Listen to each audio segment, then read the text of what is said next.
श्री गणेशाय नमः। जय श्रीमन नारायण, जय आदिशक्ति माता, जय भोलेनाथ, जय माता पार्वती।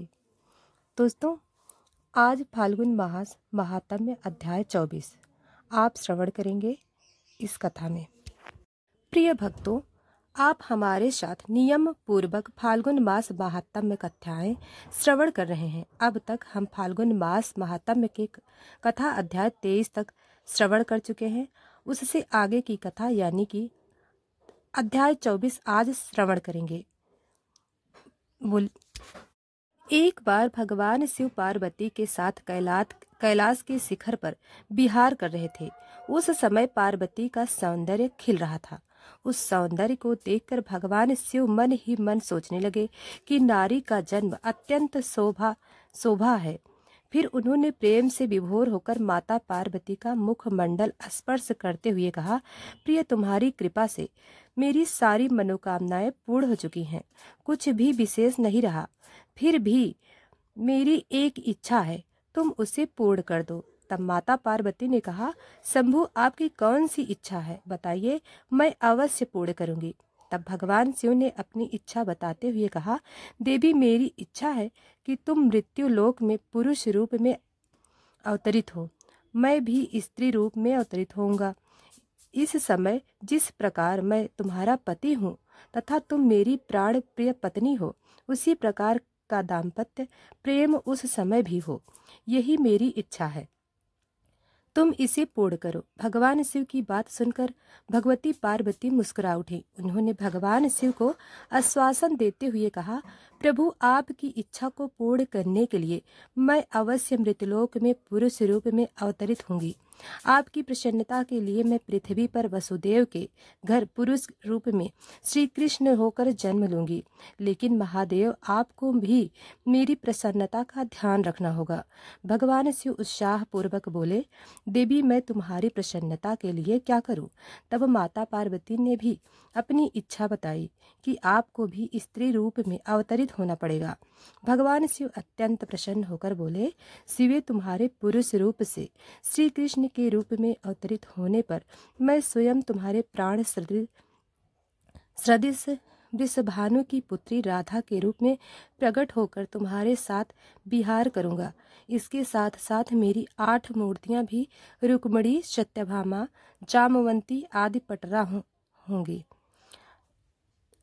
पटरा के रूप में मृत्यु लोक में अवतरित होंगी। यह सुनकर भगवती पार्वती ने भगवान शिव से कहा, प्रभु, तब आपकी मूर्तियों के साथ मैं ऐसा यथोचित विहार करूंगी जैसा ना तो किसी ने किया है और ना किसी ने सुना है। विजया और जया नामक मेरी दोनों सखियां उस समय श्रीधाम एवं वसुधा नाम से पुरुष रूप से प्रतिष्ठित होंगी। पूर्व काल में विष्णु जी के साथ मेरी प्रतिज्ञा हुई है, जिसके अनुसार वे उस समय जब श्री कृष्ण होंगी, वे मेरे बड़े भाई होंगे। वे महान बलशाली तथा आयु धारण करने वाले बलराम के नाम से प्रसिद्ध होंगे। इस प्रकार मैं पृथ्वी पर अवतरित होंगी और देवताओं के कार्य संपन्न करूंगी तथा अंत में महान कीर्ति स्थापित करके पृथ्वी से वापस चली आऊंगी। पूर्व काल में भगवती और भगवान विष्णु ने युद्ध में जिन राक्षसों का संहार किया था, वे द्वापर के अंत में बहुत से राजाओं के रूप में उत्पन्न हो गए। उनके भार को न सह सकने के कारण पृथ्वी गौ रूप धारण कर समस्त देवताओं के साथ ब्रह्मा जी के पास गई। पृथ्वी को साथ लेकर ब्रह्मा जी कैलाश पहुँचे। वहाँ उन्होंने भगवती के राक्षसों का श्रृंगार करने का निवेदन किया। तब भगवती ने कहा, ब्राह्मण, मैं स्त्री स्वरूप में उन राजाओं का वध नहीं कर सकती, क्योंकि उन्होंने भक्ति पूर्वक मेरे स्त्री स्वरूप का ही आश्रय ग्रहण किया है।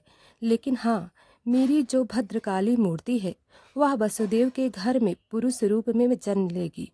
वसुदेव पत्नी देवकी के गर्भ में श्याम अवतार लेंगे। वे कंस आदि दुष्ट राजाओं का संहार करेंगे। भगवान विष्णु भी अपने अंश से उत्पन्न होकर महाबली अर्जुन के रूप में प्रसिद्ध होंगे। धर्मराज जी दुष्ट होंगे। पवन दुष्टर पवन होंगे। देव भीमसेन तथा अश्विनी कुमार के अंश से नकुल और सहदेव उत्पन्न होंगे। यह सब धर्म परायण होंगे। दुष्ट दुर्योधन आदि का पांडवों से युद्ध होगा। मैं युद्ध में माया फैलाकर रणभूमि में उपस्थित होकर परस्पर मारने की इच्छा वाले उन दुष्ट राजाओं का संहार कर दूंगी। मेरी भक्ति में लीन रहने वाले पुण्यात्मा तथा धर्मनिष्ठ पांडव पुत्र पांचों भाई बच जाएंगे। इस प्रकार मैं सभी पापी राज का संहार कर डालूंगी। पृथ्वी को भार मुक्त कर पुनः यहाँ चली आऊंगी। हे जगतपति, मैं लोक कल्याण के लिए इस प्रकार कार्य करूंगी। आप विष्णु जी के पास जाकर उनसे प्रार्थना कीजिए कि वे मानव देह धारण कर पांडु पत्नी के गर्भ से शीघ्र पृथ्वी पर अवतरित हों। भगवती के इस प्रकार कहने पर ब्रह्मा जी भगवान विष्णु के पास पहुँचे और उनसे पृथ्वी पर अवतरित होने के लिए प्रार्थना की। तब भगवान विष्णु ने उन्हें आश्वासन दिया कि मैं इंद्रदेव के द्वारा कुंती के गर्भ से मानव रूप धारण कर अवतरित होऊंगा। इस प्रकार ब्रह्मा जी से प्रार्थना करने पर साक्षात भगवती देवताओं का कार्य सिद्ध करने के लिए अपने अंश से वसुदेव पुत्र श्री कृष्ण रूप में अवतरित हुई और भगवान विष्णु ने भी महान बल पराक्रम श्री बलराम तथा पांडव के दूसरे पुत्र अर्जुन इन दो रूपों में जन्म लिया। भगवान शिव भी पीछे नहीं रहे। उन्होंने श्री भानु गोप के घर में अपनी लीला से स्त्री रूप से जन्म लिया और राधा नाम से विख्यात हुए। दोस्तों, कहा गया है हरि अनंत हरि कथा अनंता। वही विष्णु है, वही भोलेनाथ है, वही श्री राम है। उनकी लीलाओं को कोई नहीं समझ सकता। तो दोस्तों, वीडियो को लाइक सब्सक्राइब अभी तक नहीं किया है तो अभी कर ले। धन्यवाद।